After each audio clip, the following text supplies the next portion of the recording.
Olá pessoal, tudo bem com vocês? Olha eu aqui de novo. Vamos dar continuidade à nossa matéria, vamos dar continuidade à história do cristianismo. Já estamos caminhando para o término, mais umas 2 lições estaremos terminando essa etapa para começar a próxima etapa.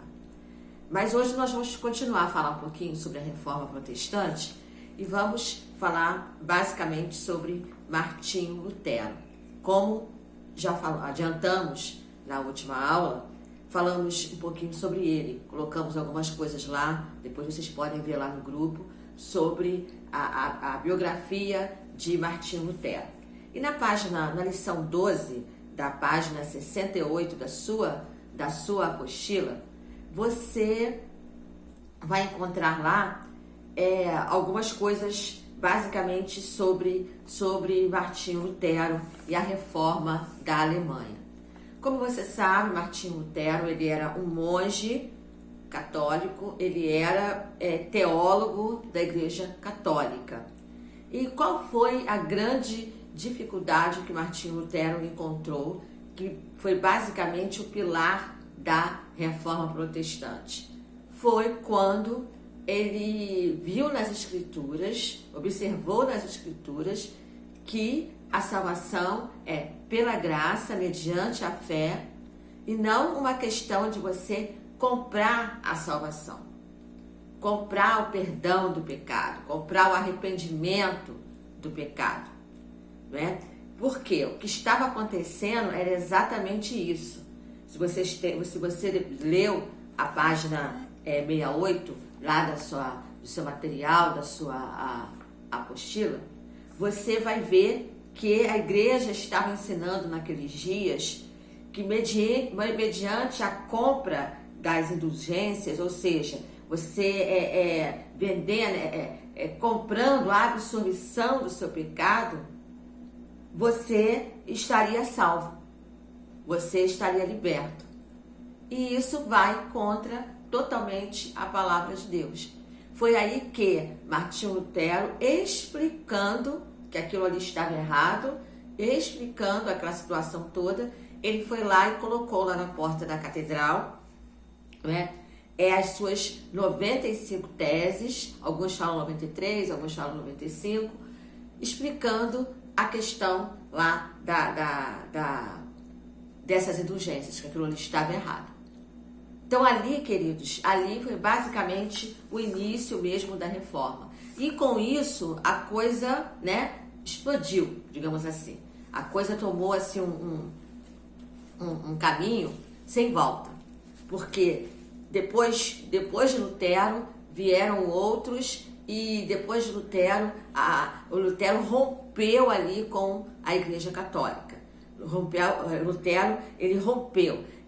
Aqui na nossa apostila fala que foi tempos de separação entre 1522 a 1530. Esses 10 anos foi um tempo de rompimento, porque ele foi excomungado da Igreja Católica, né, e ele foi totalmente separado, inclusive perseguido pelos católicos da época por causa disso. E ele também acabou levando seguidores com ele.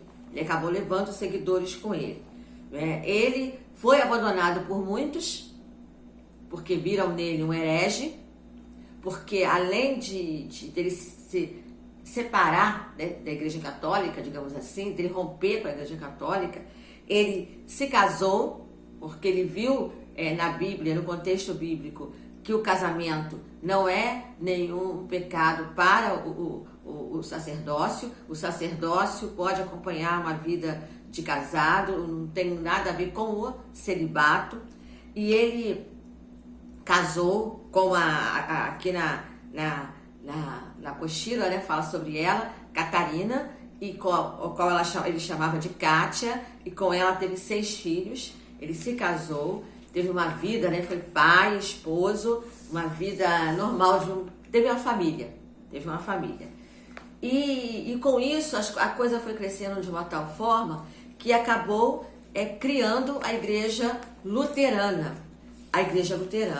E lá no finalzinho da lição 12, vem falando algumas coisas sobre a igreja luterana, que foi uma igreja que foi criada a partir de 1530, mais ou menos, e foi até 1654 com essas bases lá na Alemanha. Né? Quais são as características desta igreja? O que a igreja luterana, da visão do próprio Martinho Lutero, ela acreditava? A igreja luterana acreditava que não havia intermediários entre homem e Deus, a não ser Jesus. Então você não precisava de uma pessoa vir interpretar aquilo que Deus gostaria de falar com você, porque Jesus já faria isso, né? E faz isso. Outra coisa, a salvação, de acordo com os luteranos, a salvação é pela fé. Rejeita a salvação pelas obras, porque a Igreja Católica trabalha, o catolicismo trabalha essa questão da salvação pelas obras. Outra característica da Igreja Luterana, a questão do celibato, como já falamos, a abolição do celibato. O sacerdote, o líder, ele pode se casar. Outra questão também da Igreja Luterana, que a Igreja Luterana defende, ela defende o batismo e a Eucaristia e é contrário todos aqueles rituais de bênçãos dos fiéis, como também a Igreja Católica ela ensinava. Ela também substituiu o latim pela língua germânica, pela língua lá da Alemanha. Então, por quê? A questão dos papas sempre falando o latim. Outra questão também, rejeitava a hierarquia do clero católico, ou seja, essa questão aí de papa, catedral, bispo, cardeal, né? Papa, cardeal, bispo, padre, eles não estão acima de Deus. De acordo com a hierarquia, Deus vem em primeiro lugar. Então, essas são as bases da Igreja Luterana. E só para fechar aqui, na nossa apostila, o autor diz uma coisa que me chamou muita atenção lá no finalzinho, lá na página 70, no finalzinho da lição 12, quando ele diz assim: Lutero recolocou a pregação bíblica em seu devido lugar, levando o povo a entender que a cultura não era apenas uma questão de razão, mas também de regeneração pela fé em Cristo, que a autoridade final em questão de fé era as Escrituras Sagradas e não a Igreja, e que a Bíblia é a única regra de fé e prática infalível que todo crente deve usar para se orientar em questões de fé e moral. Então, isso aqui fecha a visão da reforma. Tudo isso aqui que nós vemos aqui fecha a questão da reforma. Foi por aí que Lutero caminhou. Tá bom, pessoal? Próxima aula estaremos juntos. Leiam o seu material didático, leiam a sua apostila, acompanhem aí o grupo, acompanhem os vídeos e vamos juntos. Tá acabando. Mais perto do que você imagina, nós vamos estar juntos. Beijo no coração. Até a próxima.